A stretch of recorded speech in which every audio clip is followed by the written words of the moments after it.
10 நிமிஷத்துல ஒரு சூப்பரான இன்ஸ்டன்ட் ரபடி 10 மினிட்ஸ் மேகி மாதிரி டக்குன்னு செஞ்சு முடிச்சலாம். டேஸ்ட் வேற லெவல்ல இருக்குங்க. உங்களுக்கு ஸ்வீட் சாப்பிடணும் போல தோணுச்சுனாலும் சரி, நோம்பு வாங்கினதுக்கு அப்புறம் இன்ஸ்டன்டா ஒரு ரபடி இஃப்தியாருக்கு செய்யணும்னு நினைச்சாலும் சரி, அப்ப கண்டிப்பா இந்த ரபடியை ட்ரை பண்ணி பாருங்க.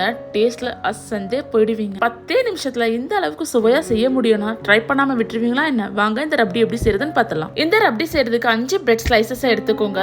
நீங்க இஃப்தியாருக்கு இந்த இன்ஸ்டன்ட் ரபடி ட்ரை பண்றதா இருந்தா இந்த 5 பிரெட் ஸ்லைஸ்ல ரபடி செஞ்சீங்க 4-5 பேர் தாராளமா சாப்பிடலாங்க. அடுத்து இந்த பிரெட் ஸ்லைசஸை இந்த மாதிரி பிச்சு ஒரு மிக்ஸி ஜார்ல சேர்த்துக்கோங்க. நீங்க முழுசாவும் சேர்த்துக்கலாம், ஆனா இந்த மாதிரி பிச்சு போடும்போது எல்லாமே ஈக்குவலா ஃபைன் பவுடரா நமக்கு கிடைக்கும். இதே மாதிரி எல்லா பிரெட் ஸ்லைசஸுமே பிச்சு போட்டதுக்கு அப்புறம் இது கூட 2 ஏலக்காவையும் சேர்த்துட்டு நல்லா பவுடரா அரைச்சி எடுத்துக்கோங்க. இந்த மாதிரி நல்லா ஃபைன் பவுடரா அரைச்சதுக்கு அப்புறம் அடுத்து ஒரு ஃப்ரை பேன்ல 2 டேபிள் ஸ்பூன் நெய் இல்லனா எண்ணெய் சேர்த்துட்டு இது கூடயே நம்ம அரைச்சி வச்சிருக்கோம் இல்லையா பிரெட் பவுடர், இதையும் சேர்த்துக்கோங்க. சேர்த்ததுக்கு அப்புறம் ஸ்டவ் மீடியம் ஃப்ளேம்லயே வச்சு இது 2-3 நிமிஷம் நல்லா வறுத்துக்கோங்க. பிரெட்டோட ஸ்மெல் இருந்தா ரபடி சாப்பிட நல்லா இருக்காதுங்க. அதனால இது நல்லா நம்ம வறுத்துக்கணும். அப்பதான் பிரெட்டோட பச்சை ஸ்மெல் நமக்கு போகும். அதே மாதிரி உங்களுக்கு நெய் சேர்க்க பிடிக்கலன்னா 2 டேபிள் ஸ்பூன் ரீஃபைண்ட் ஆயில் சேர்த்துக்கோங்க. வாசனை இல்லாத எண்ணெய் தான் நீங்க பயன்படுத்தணும். இப்போ எனக்கு கரெக்டா 3 மினிட்ஸ் ஆயிருக்குங்க. பிரெட்டோட கலர் பாருங்க எந்த அளவுக்கு சேஞ்ச் ஆயிருக்கு. எடுத்து போடும்போது பாருங்க இந்த மாதிரி நல்லா உதிரி உதிரியா விழுது. இதுதான் சரியான பக்குவம். இந்த டைம்ல ஸ்டவ் ஆஃப் பண்ணிட்டு இத ஒரு பிளேட்ல மாத்திட்டு அடுத்து இதே ஃப்ரை பேன்ல 1/2 லிட்டர் பாலை கட் பண்ணி சேர்த்துக்கோங்க. பால்ல தண்ணி எல்லாம் எதுவுமே சேர்த்திடக்கூடாதுங்க. பால் நல்லா திக்கா தான் இருக்கணும். பால் கொதிக்கிற வரைக்கும் ஒரு 2 நிமிஷத்துக்கு ஒரு தடவை இந்த மாதிரி நல்லா கலந்து விட்டுட்டே இருங்க.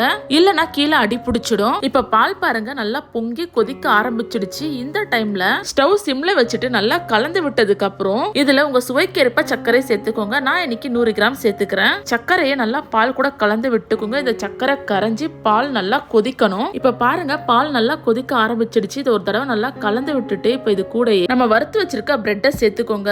கொஞ்சம் கொஞ்சமா கரண்டியால இந்த மாதிரி தள்ளி விட்டு சேர்த்து கலந்துக்கோங்க.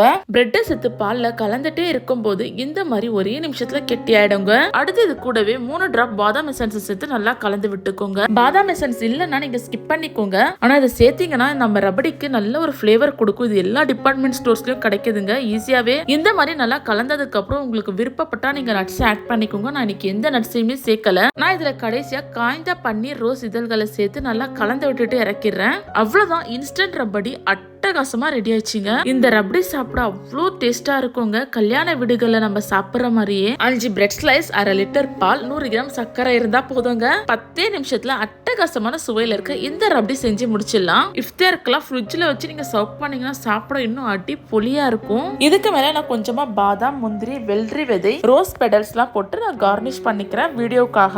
அவ்வளவுதாங்க இன்ஸ்டன்ட் ரபடி அட்டகாசமா ரெடி ஆயிடுச்சு. இதை உங்க வீட்டுல இருக்கிறவங்களுக்கு ஒரு தடவை செஞ்சு கொடுத்து பாருங்க. கண்டிப்பா ஒரு ஸ்பூனோட நிறுத்தவே மாட்டாங்க. நீங்க ட்ரை பண்ணி பார்த்துட்டு எப்படி இருந்ததுன்னு கமெண்ட்ல சொல்லுங்க.